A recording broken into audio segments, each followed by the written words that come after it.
Now I get it.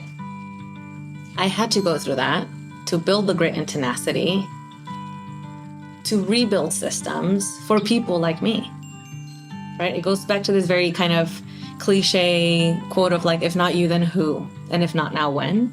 That became like my motto. Okay, if this current system does not apply to people like me, what system can? And if it doesn't exist, let me build it. I imagine a world where every child around the world has access to education, not only any education, but quality education that can get them to a college experience as they wish, where they wish, regardless of where they were born or their zip code.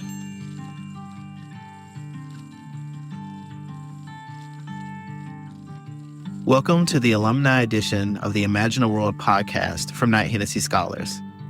We are here to give you a glimpse of Knight-Hennessy Scholars who have graduated and are making a difference in the world through their personal and professional endeavors. In each episode, we talk with KH alumni about the world they imagine and what they're doing to bring it to life. My name is Sarahi Espinoza Salamanca. I am from the 2024 cohort, and I graduated in 2025 with my Master's in Policy, Organization, and Leadership Studies from the Graduate School of Education.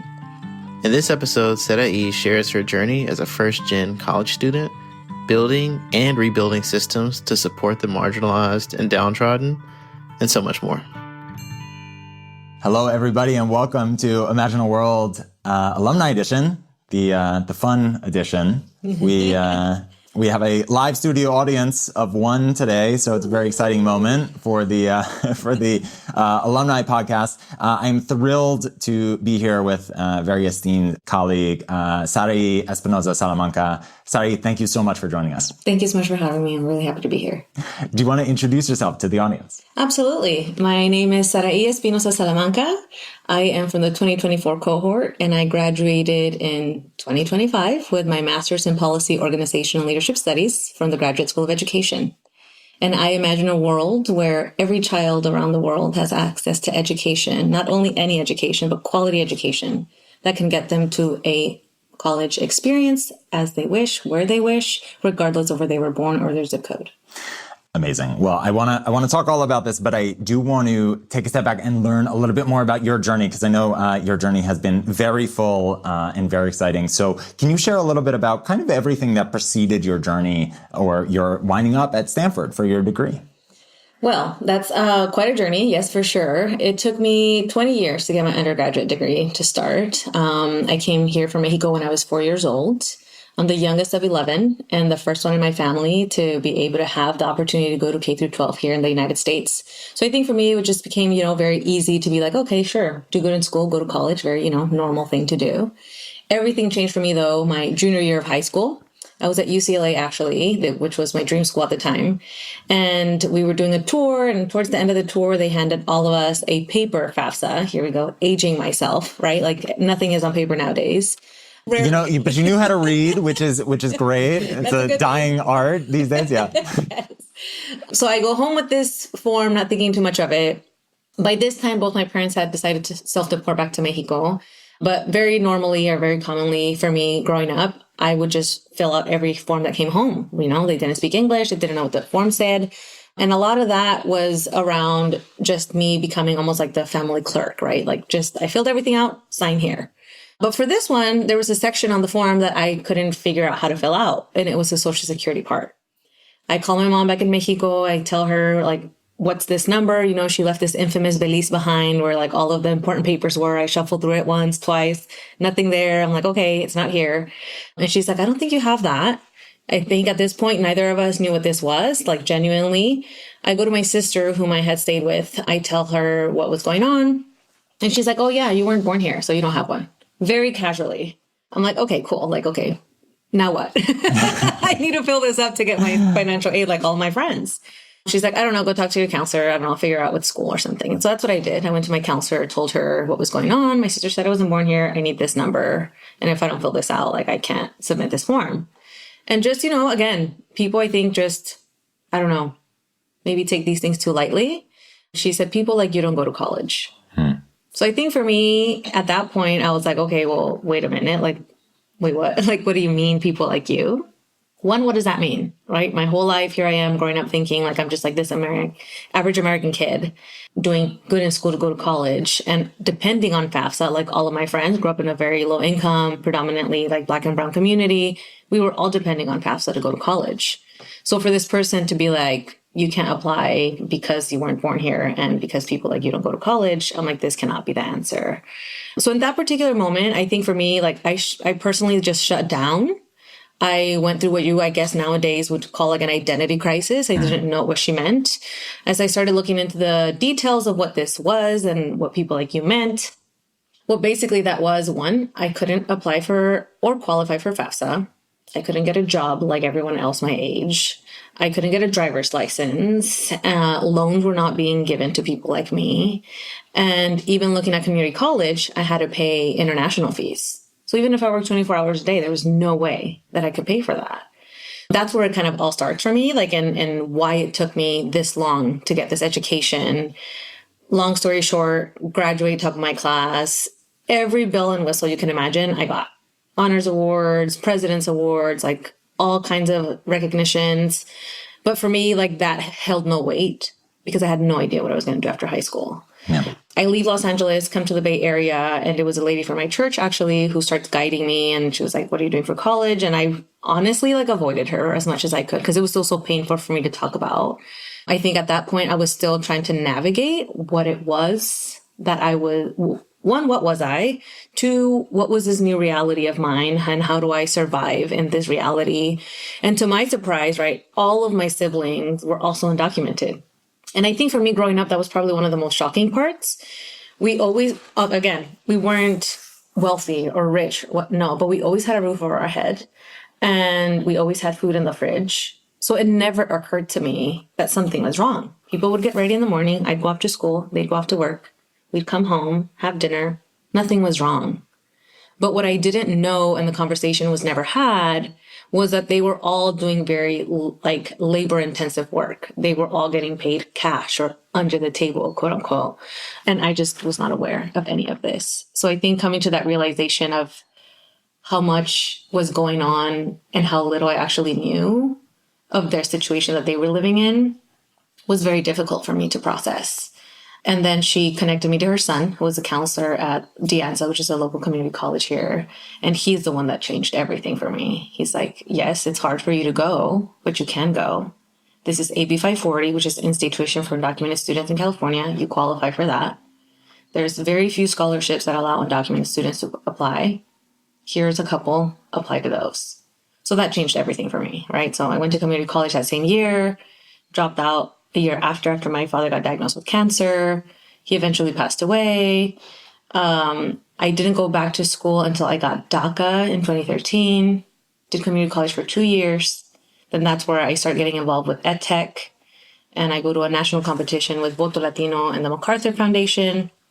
And I won first place in the country, getting $100,000 to basically build an app called Dreamers Roadmap. And mind you, I go into this competition being one of the sole woman founders, the only one in community college, had never launched a company before, a pitch deck. I did not have it. It was like a very wonky, like I went on Word, grabbed the phone picture, put a bunch of little boxes and things on top of it. I'm like, you get the gist of it. Like, this is what it would look like if you fund it.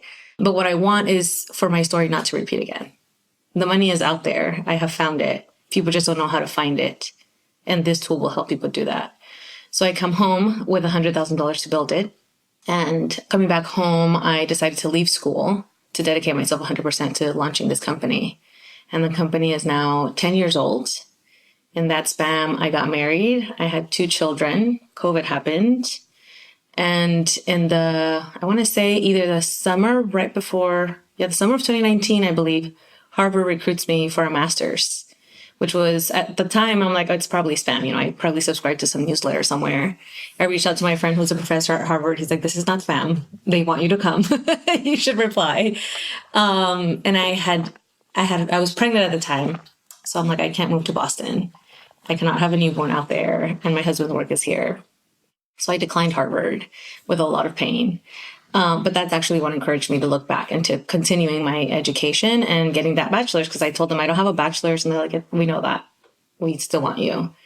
So that was flattering. And I almost was convinced to not do a bachelor's, but I was like, you know what? No, I think I should finish what I started and get this bachelor's, which became the launch pad to consider grad school, because I think because it took me so long to get my bachelor's degree. And for my family, again, I'm the youngest of 11, first in my family tried to do all of this. The finish line for me was obtaining my bachelor's. So I want to say maybe a couple months before graduation, the Office of Fellowships reaches out and they're like, hey, have you considered grad school? I'm like, absolutely not. I already am graduating from undergrad with zero debt. And that took so much time, research to get those scholarships in. I can't afford grad school. And they're like, no, you qualify for Rhodes, Fulbright, and Knight-Hennessy. And I had no idea what those things were. As I started looking into them, I discovered that they were full ride master's programs if I were to get in. And again, now thinking of my family first, I couldn't move to Europe to go to Oxford for Rhodes.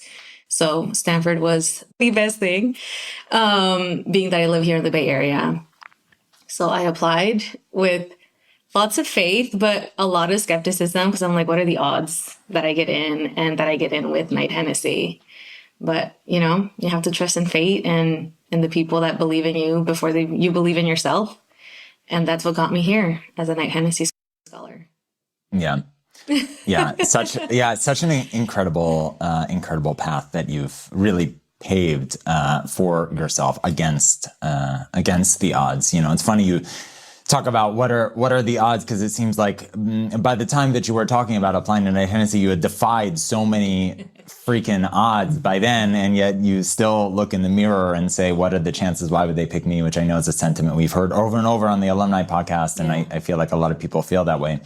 I think I want to rewind for a second and say, you felt this identity crisis when this advisor said to you, you can't go to college. What exactly was the identity crisis at that moment? Was the identity crisis that you were not an American citizen? Was the identity crisis that here you were, knocking your classes out of the park and that might not lead to anything? So what is being valedictorian if you can't go to college? Was it a financial, you had all your needs met, and yet this now natural next step was a financial impossibility? What was the identity crisis, and how did you reckon with that? Yes, that's a great question. And I think it's a combination of all of those things, right? I think first and foremost was this literal label of people like you. And I think in that moment, I almost wanted to be like, please elaborate. What are you talking about? What does that mean? Right? So that's the initial gut punch of people like you don't go to college. I'm like, no, I've done everything you've asked me. I have the grades. I do community service in my community. I do community service in my church and leadership and everything that you can imagine in school. What do you mean people like me don't go to college? So I think that's the first one. The second one becomes I think that the literal definition, right, of the legal status, which in that moment, I do recall being extremely frustrated with my family and with my mom specifically, because I was raised mainly by her, on why she never disclosed this to me. And I think to her defense, she had no idea that this would ever affect me in going to college, because no one had ever done it before. And I have friends, right, who are now in my ecosystem. Of course, once you discover this identity, if you will, you start creating these little cohorts of people who share this identity with you. And I have very dear friends to this day who they were told since they were very little the truth of their status, the truth of their situation. And for better or for worse, they never really cared about school because of that exactly, right? Why? Why invest so much time? Why invest so much in my academics if it's going to be worth nothing? And on the contrary, right, I was so oblivious to that I was like, nope, head on, AP classes, straight A kid, nerdy, honors, all the things, that's me. And I think for me, what I really wanted was make my family proud, right? I knew there was parts of that identity that I did knew. I knew that I was an immigrant. I knew that I was the only one who had this opportunity. So I felt a lot of that weight and pressure on myself to represent my family in this kind of spectrum of education and academics, if you will. And for a lot of people that migrate to this country, especially for my parents, and their reason, right, is to give us a better life. For my siblings, you know, they all came as teenagers, had to drop out of school because they had to sustain themselves. They didn't have my parents here. For me, it was getting those academics to the T and becoming the first person in my family to go to college. And I almost gave that responsibility to myself and that weight. That's the way that I could repay them their sacrifice, right? Because I think that that's the other part that oftentimes in the conversation of immigration, there's like this big dilemma. They just come here and they take jobs and blah, blah, blah, blah, blah. But it's like, do you really think people choose to leave their home and leave their friends behind, their culture, their family? No. People don't just wake up and be like, I want to leave. People don't do that. Something had to go really wrong to pick up your children, your few belongings they can carry on your back, cross a desert with a 4-year-old and a 10-year-old, knowing the risk that you can die on that trajectory. And that was like your better option. And I think for me, thinking of that kind of history and journey of my family, like this is how I would repay them. So that's why I think for me, it was also just super important to steadfast to that goal of like, however long it takes me, like I have to get there eventually. My dad obviously didn't live to see it happen. My mom was in her 80s. So she did get to see it by me traveling there. Because after my father passed away, she dropped all her cases, which is the other part I didn't mention. After they left, they were told that they would be back in 6 months with a green card. They left and got a 10-year bar, which means that in 10 years, they couldn't try any attempt in adjusting status. And in that 10 years is when I lost my father and I never got to see him again. So it's again, right? It's like all these complexities of identities and crises at the time where it's like, why me? Like, why is this happening? What did I do wrong, right? And it's not to say like there's someone to blame. It's like a system, right? And we can get into that a whole other conversation of like systems and what's not working and for whom they are working and who they were designed for from the beginning. Let's talk for a moment about that in the sense of, you know, when someone says to you the sentence, people like you don't, that's something that I'm sure many people listening to this podcast, many potential Knight-Hennessy applications have heard at one point in their journey or another. And it strikes me that often folks' response to that is maybe to feel defeat or imposter syndrome, maybe to give up. Yeah. Those who don't give up, and maybe their response is to try to prove that wrong in an individual way.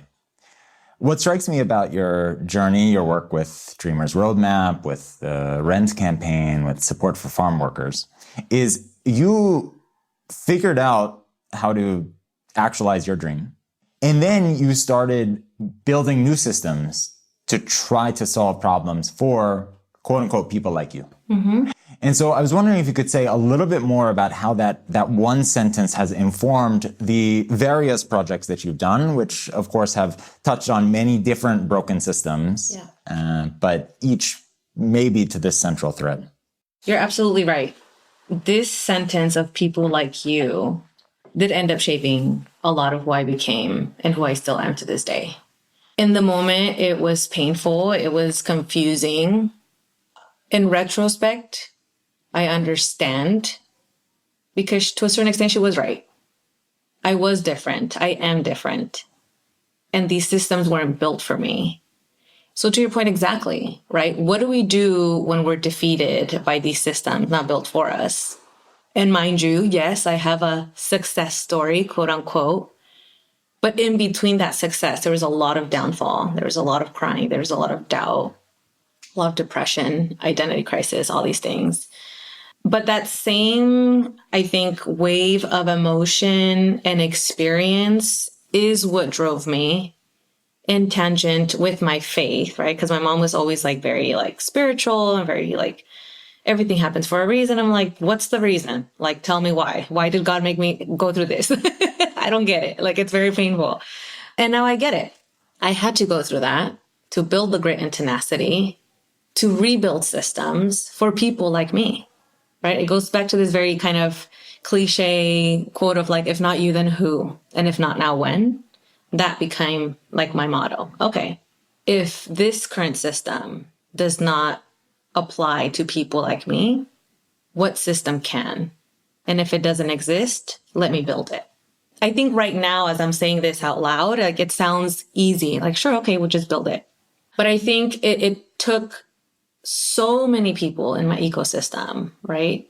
from Sister Freeman, who told me about this meeting with her son, to her son, who guided me to these resources, to my church community, to my husband, to my in-laws, to my mom, mentors, endless amounts of mentors, my mentor, Jesse, my mentor, Karen, my mentor, Stephanie, like all these people that have invested in me and reminded me, you are enough, even when they put you in that box of other people. Because I think in that moment, right, it makes you feel like there's something wrong with you. People like you, you're othered. You're not like everyone else. And that was difficult to digest in the moment. So I think for me, right, I really took it to heart to try to build. And again, I built something. Is it perfect? No, but I tried. I built it. It's out there. And we're fixing it every day. It's iterating every day and how we can make it better for people. Students right now who are in that situation are going through a very different thing that students were going through 10 years ago. How do we adapt? How do we adjust?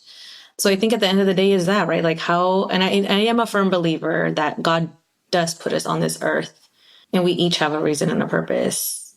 And to this point, I do like a daily prayer to have God use me as a vessel for his work, whatever that may be. Yeah. Right? So it's like, what's the challenge today?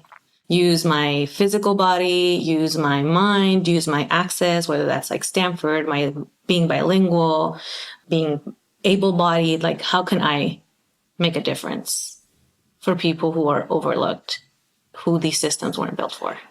Yeah. And I want to talk in a moment about faith, and then I want to transition into where Knight-Hennessy fit in all of this. I have to say, I think it's interesting that in the triptych from Rabbi Hillel that you quoted, which is, if not you, who? If not now, when? The third, which you didn't mention, is if I'm not for myself, who will be for me? And it strikes me that of the three, maybe that's the one that you have most exhibited to me in your journey, is fighting against the odds for yourself and then creating a future for all these versions of you out there so that they maybe don't have to go through what you went through.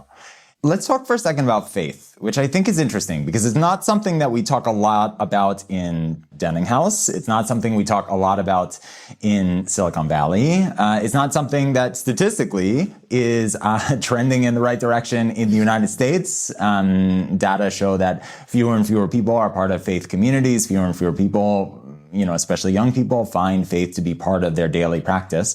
Can you say a little bit about what role faith has played in your life, what role religion has played in your life, and how that's been a part of your journey? Absolutely. And thank you so much for mentioning that. For me particularly, faith is a really big part of my life. And that all starts with my mom, right? Growing up again with very little to no means. She didn't work, so we just kind of always lived with like the sibling who had like the newest baby and we're constantly moving. And despite of the scarcity, she always found a way to give and serve others. And she would always attribute this kind of sense of giving and serving others to her faith. So she's the first example that I would see on a daily basis on the example of what a person with faith is and does, right? To kind of like practice what you preach. Like that was my mom. As I got older and she left, I continued to try to find church communities for a certain extent, just because of the habit. It was like a very nice community to be a part of. We'd like read scriptures and we'd sing. I was always in choir. I was like the Sunday school teacher. I really liked the community aspect and this idea of like being in community with people with shared faith. And as I got older, I think there was a shift, and I'm not exactly sure where, at what point in my life, where I detached from the religion aspect of it, to your point exactly of like what is happening in the world and what are people associating people who are religious to like social movements or lack thereof. And I shifted to leave the religion that I was a part of to create my own practices and relationship with God. I read my scriptures daily. I worship with my children on Sundays in my own house. There's a church close to my house that on days that I feel like I want to go be in community with other people and hear the gospel, I will sit in on a Sunday. And I was actually having this conversation with a bishop not too long ago on how this work that I do now for farm workers on Sundays and the team that I've built at Dreamers Roadmap, that's to a certain extent become like my church community. And Sundays in service of other people have become my worship Sundays. So again, right? I almost unintentionally reconstructed this system that puts people in a way in boxes and designed my own version of what feels comfortable for me. I feel that religion has like a lot of challenging aspects to it that I necessarily didn't agree with 100%. At the same time, I appreciate the autonomy that we have as individuals to do or not to do what we believe in or lack thereof. We can choose to believe or choose not to believe. So I feel for me, like I'm in a very comfortable position where I still journal and I write letters to God in my journaling daily. In my prayers, I ask for guidance and support. I still cry in my prayers every now and then. Like, what does this mean? Like, what's the lesson learned here? So that I never lost. And I think for me, again, in coming the length that I've come, I attributed a lot to my faith, because when you're left in a country on your own at 15, there's very little that you can hang on to. Very few people who you can solely depend on. And I think for me, in seeing my mom and doing her prayers and how devoted she was to her faith and to her God, I'm like, that's the one person that will never leave me. That's the one person that will always hear me. That's the one being that will never judge me. Regardless of where I am in life, they're always there. And that's comforting, right? Because for someone who was constantly moving, instability was the normal. Parents left so young, people like you being othered, like the vision that comes to my mind is like this little person in like a maze and just keeps hitting all these, dead ends. But there was always this little light, even when I hit a dead end. And for me, that's God. I love that. That's so beautiful. I want to say out loud some of the things you've done, just so we can say it out loud. And I probably will butcher it and not give it enough credit, but I just want to mention 3 of the things that I'm aware of. And then I want to talk about sort of where Knight-Hennessy fit in all of this. But just to say out loud, so one of the things that you mentioned is the Dreamers Roadmap, which is, an application that helps undocumented students find scholarships for college, basically, exactly in a way replicating the structural barriers and inequalities that you faced and basically giving people a tool to deal with them.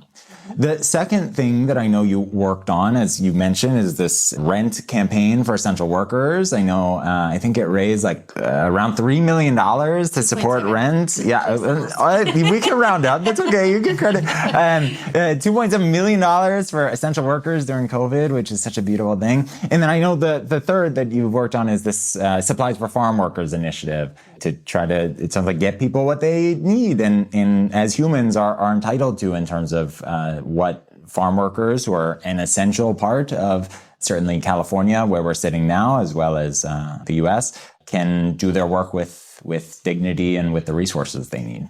So you do all of this, and then someone says to you, well, you should apply to Rhodes, and because you can't do that practically in your life, there's a second choice, which is Knight-Hennessy. So you go to the plan B. And then I'm curious, as when you got accepted into Knight-Hennessy, what did you expect you were going to get out of this beyond full tuition support, which obviously was essential in your situation? And what, in fact, did you end up taking out of it? What do you recall in terms of the ways Knight-Hennessy added to an identity that at this point is so full of success and accomplishment despite the barriers, and to a resume that is overflowing with accomplishment and achievement? Thank you. And for the record, I don't know that Stanford was B or the option, just to put it out there. I think they were all 3 equivalently an option. Yeah. Rhodes, Knight-Hennessy, and Fulbright. Yeah. You hear that, John Hennessy? Yeah, you're listening. I know you're listening. By default, I think what made sense for my family and I at the time was here. And again, right, I go back to my faith. I prayed about it. This felt right. And again, with a lot of, just fear and disbelief, I applied, and even the application, I don't know if you've heard this from other people, the application to a certain extent, and I don't know, this is maybe something I have to talk to John and Tina about. I'm like, is the application just that? That's all you need to know? It felt too easy, too simple of a question.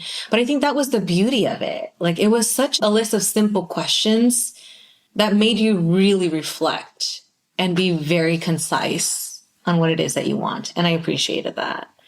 I think when coming here, what did I expect?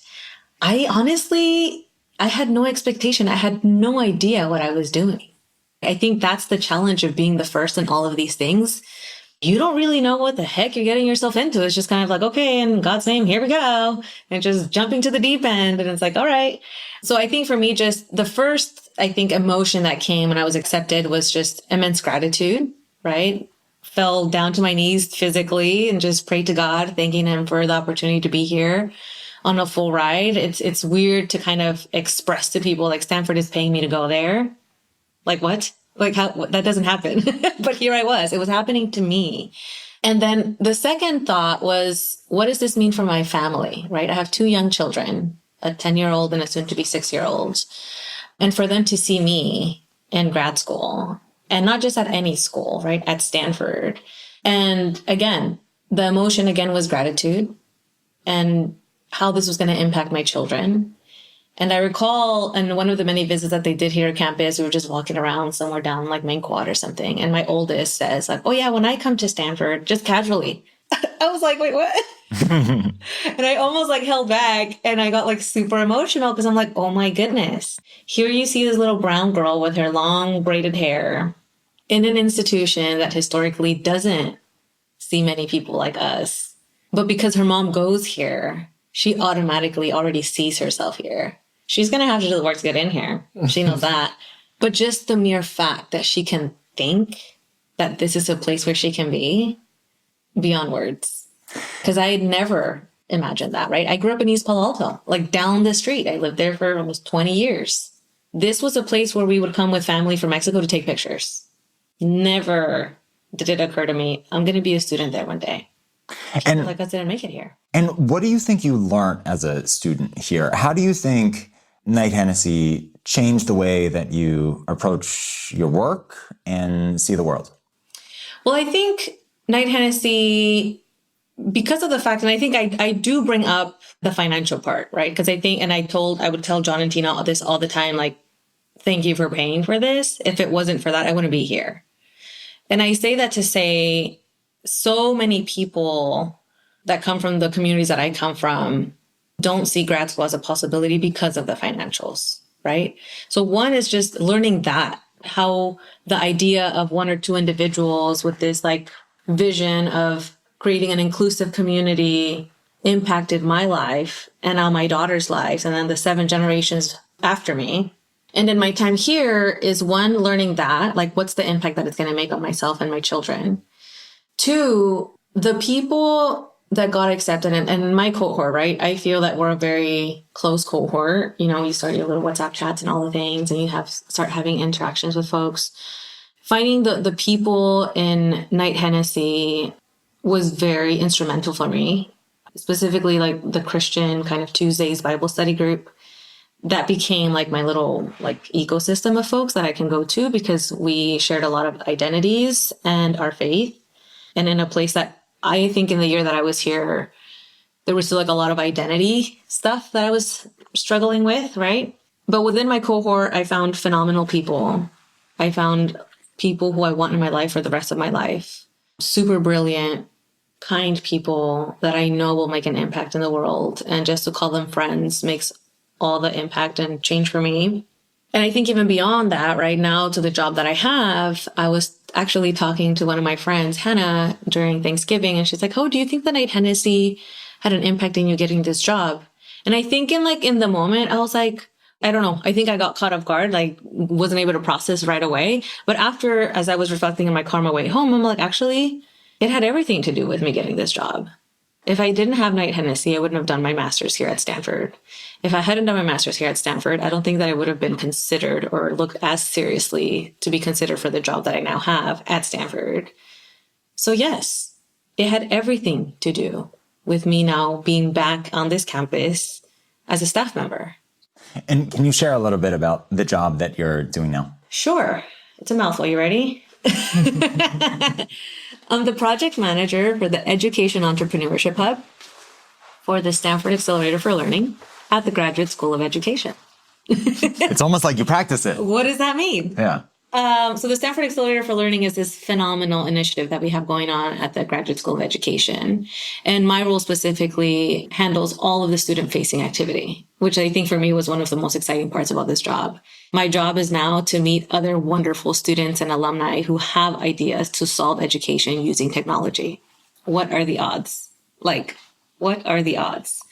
To be in a position now, I feel extremely blessed to be in a place where I can be that mentor, that guidance, that support system to other students who want to make a difference in education. And what a world of a difference would it have made had I had someone like that, or an institution like that, or a program like that when I was starting. So, it kind of, again, goes back to it. God makes no mistakes. Everything that had to happen happened for me to be here today. This is where I'm today. I don't know where I'll be tomorrow, but this is where I'm at. And in a moment where the very sparse landscape of opportunities and resources that you navigated may be further gutted.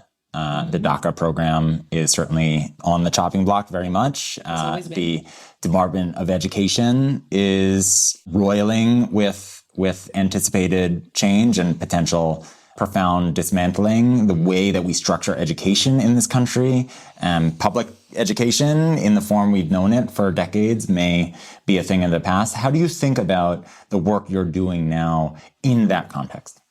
Okay, what I'm about to say is probably a little controversial, but I'm going to say it anyways. I think it should be dismantled. It hasn't worked for so many of us, right? I think there's two perspectives to look at this. Oh my goodness, this person destroying everything that we know. Oh my gosh. Yes, but I think we need it. I think we're at a point where we need to take advantage of the fact that all of this is crumbling. My fear, I will say, is that if the right people aren't in the room when we start to rebuild it, that's going to be the problem. Well, I think that's the key question, right? Is dismantling and rebuilding. Correct. So I think that's the challenging part here, right? How long will it take to dismantle, and how long or how soon can we start rebuilding? Who will rebuild it? So I think for me, again, this is why it's so exciting, even in the job that I'm in right now. We now have the power to create and rebuild systems to a certain extent of how we would want the educational system to work. What is that? What do you want to see? What would you like to see different? So I encourage, students, everyone, students, alumni, Stanford affiliates, anyone in the world, especially those who have been in the public education system here in the United States, to take advantage of this opportunity and really find those spaces and places that will really back you up in building the solutions that you want to create. Because I think oftentimes, and even in my short time in philanthropy, there's this really big misconception of when you have this power and you have this say of funding and investing and whatever, creating all these things, you very rarely go to the people on the ground who've experienced the system, right? It's it's this fancy person with a fancy degree who's been dissociated for the past 15 years, and that's who's going to create it? No. It needs to be a combination of the two. Yes, the researcher with the fancy degree and title, in collaboration with people on the ground in the community who have experienced the ramifications of the broken systems. And how do we collectively then start to rebuild a new system that works specifically for these lower income communities? Because that's who's been left behind, right? I think we oftentimes hear, the system is broken. It doesn't work. It's not broken. It's working exactly how it was designed to work and for who it was designed to see succeed. It's not broken. Well, it gives me a lot of, shall we say, cautious optimism that if we are going to go through a time of tremendous change, necessary change, but difficult nonetheless, yes, absolutely. that people like you hopefully will be at that table. And if, as you say, Knight-Hennessy made you imagine a possibility where you could be at that table and has practically given you the means now to have those conversations with undergrads and occupy a role where you can be at that table, I think that is a blessing for all of us who hope to have families who are going to be educated in this country. Mm-hmm. And I want to move to sort of our popcorn segment, our last segment here, just to highlight some of your major experiences in Knight-Hennessy. The first segment here, the first question we have is, who was your favorite King Global Leadership Series speaker? Is there a speaker who came in during your time with Knight-Hennessy who sticks out in your mind as particularly influential? I don't know if this was part of that series, but someone that I was really happy to see was Congresswoman Anna Eshoo. As someone who's considering to run for office one day, to meet her and how long she was there, and she did it in a time, where she was a mother and women were rarely in these positions of power, was very inspiring. I think that's one of the neat things, right? Like Knight-Hennessy does expose you to these people who you kind of only see on TV or read about on the news. And she was very sweet. We spoke to her after, took selfies with her, of course. So that was really fun. But that was inspiring. That was inspiring, to see real life sheroes in the room and to be like, I can be that one day. That was pretty cool. Yeah. What was your favorite Knight-Hennessy trip? Oh, hands down, Japan. Sorry to everyone who didn't get to go. I know. All of us have FOMO for this. This is like in Knight-Hennessy lore. Yeah. Can you share a little bit about the Japan trip? Oh my goodness. It was how much amazing. Sushi you ate. Yeah, I know. Well, first, I just want to thank Tomo shout out Tomo, love you fam, for just pitching it to Knight-Hennessy. Like it wasn't part of the Rolodex of places. He's like, well, I'm from there. I'm about to graduate. I have some connections here and there. Super humble. We met like governors of like every single city that we were there with. Standard. Along with Professor Kyo, who was also amazing. And yeah, I think just them two leading it was phenomenal. Like the chemistry was unparalleled. They were hilarious, but also extremely knowledgeable. So of course it was fun, but it was also extremely informative, which I really appreciated. The food, exquisite. Yes, every day. We were super spoiled with like the best food. The people, super friendly. And I think even like our group, right? Like it was a beautiful mixture of different classes, which was really nice. I had never met many of them. And I think from our cohort, there was probably like 2 or 3 people. But even then, I hadn't really had the time to, have quality time with them and have meaningful conversation with them. So that was really nice. To be able, and for me, I was like, oh my gosh, why is this happening at the end? Like they should have happened in the beginning. So maybe that's putting a pin on that for KH to consider making these trips sooner rather than later. Because I made such amazing friendships and more deep and meaningful friendships during this trip. And, as soon as I came back, I graduated. So we kind of all went off our own ways. But it would have been so nice to be able to still be in community with a lot of these folks. And I still see them here and there on campus now that I'm back. But just, yeah. What an experience. Thank you, Tomo, for pitching that. Yeah, and I think the Japan trip is an apocryphal trip, both because so many of us have deep aspiration to get to Japan. And so a lot of jealousy for those of you who went. I think it's a good example also of so much of the Knight-Hennessy ethos, which is, we have a whole series of events which are called scholar-driven events, where basically so much of the spirit of the program is creating programming, initiatives, extracurriculars, trips in your vision. And the staff are so flexible and creative in terms of thinking about how to support you. And this was the first scholar-directed trip, but I know, not to play my cards here, but I know there are some of us who are thinking about, well, what's that fabulous place I've always wanted to go? And can I use this as an alibi to get there? And if you have the connections. Exactly. Or, if you can just nudge someone who does have the connections and tell you, your partner in crime exactly, I'll carry your bags. Okay. And what is your favorite Denning House snack? It was the overnight oats. Overnight In oats. the fridge. Those were pretty good. Yeah, I had to say there were 3 of them up there when I left. Oh. I didn't take one. Oh. But I wasn't thinking about it. Yeah, if there's one left, this is going to be really awkward. Okay, amazing. Yes, the overnight oats. For the one left. Exactly, we'll fight it. Yeah, in the octagon. If you had to pick one scholar from your cohort to get stranded on a desert island with, or it could be from another cohort too, who would it be and why? Man. Talk about your popcorn spontaneous questions. And I don't know, maybe because this is also fresh and Japan was, again, still like a dream that I dream about. It would probably be Tomo. Why? He's hella funny. Karaoke was epic. He's brilliant. And I think we'd have really cool conversations. We wouldn't get bored. That's a huge part of being on a desert island. Yeah. Not wanting to It's just murder the other person. Yeah, got a lot of time to kill. Yeah, exactly. I don't know how well the karaoke will work without electricity, but that's on you guys. We'll acapella it. And last question. What advice do you have for prospective scholars and future applicants to Knight-Hennessy? It's advice that I think I needed to hear and give myself more too when I was considering applying and when I eventually decided to. Believe in yourself. You're a great person. People believe in you. When you doubt yourself, tap somebody on the shoulder. Hey, why should I be applying to this?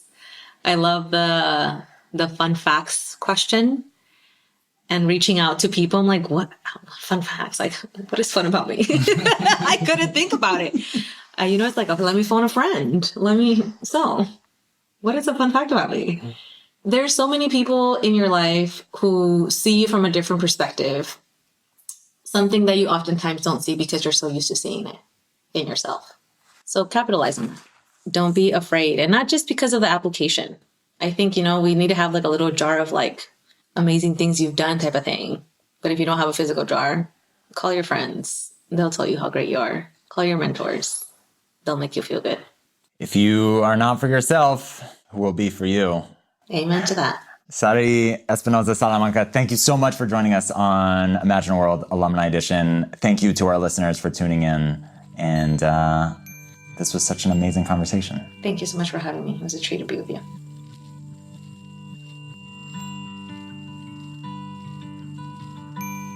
Thank you for joining us for this episode of Imagine a World, the alumni version, where we hear from inspiring graduates of the Knight-Hennessy community who are making significant contributions in their respective fields, challenging the status quo, and pushing the boundaries of what is possible as they imagine the world they want to see.